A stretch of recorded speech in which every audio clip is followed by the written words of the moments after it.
never realised there was a whole area of science of textiles, from geotextiles to, going into space, and just the ubiquity of materials and how little changes in environment and things can change them. It just really got me intrigued that there was a whole nother area of exploring all sorts of materials. The Library of Congress has all of these materials, and we have a really big map.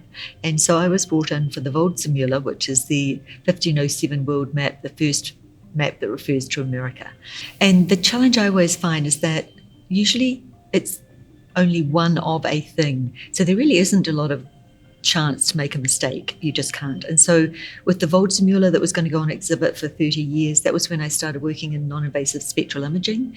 And then two of the items that were incredibly iconic for America were actually doing the imaging and the processing to find this change of subjects to citizens for Thomas Jefferson's rough draft, and then fingerprints on Abraham Lincoln's Gettysburg Address.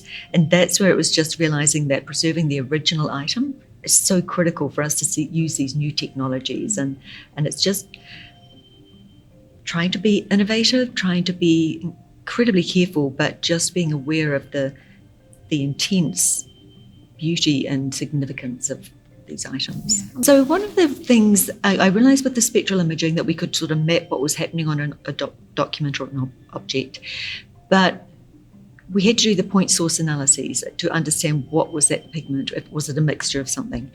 And to do that, we needed to have some way of characterizing without taking a sample, because we just can't sample from original materials.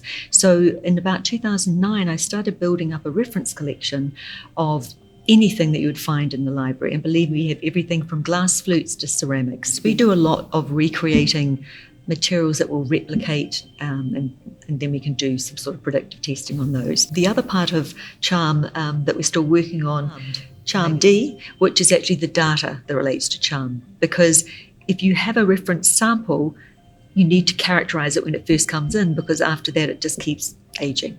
And just trying to make that information available to other people who might not have the luxury of the materials that we've been able to collect. Yeah. I do have to thank the pandemic, because we really did come up with a very good workflow that we've kept since then. So we start with the spectral imaging. You sometimes hear it called hyper or multispectral imaging. From there we can do point source analyses. So the other non-invasive techniques that we use are X-ray fluorescence, for trace metals, fibre optic reflectance spectroscopy for the more organics, Fourier transform infrared for organics, as well as sizings and other components as well.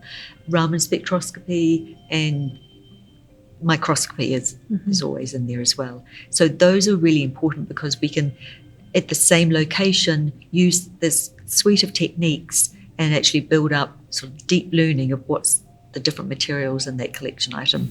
Unlike some other disciplines, we're inherently transdisciplinary. We can't know everything. We have to work with the curators who are the experts in cartography, for example. But with the science side, we have all of these different techniques. And being able to work and have that symbiotic relationship and then sort of that iterative process.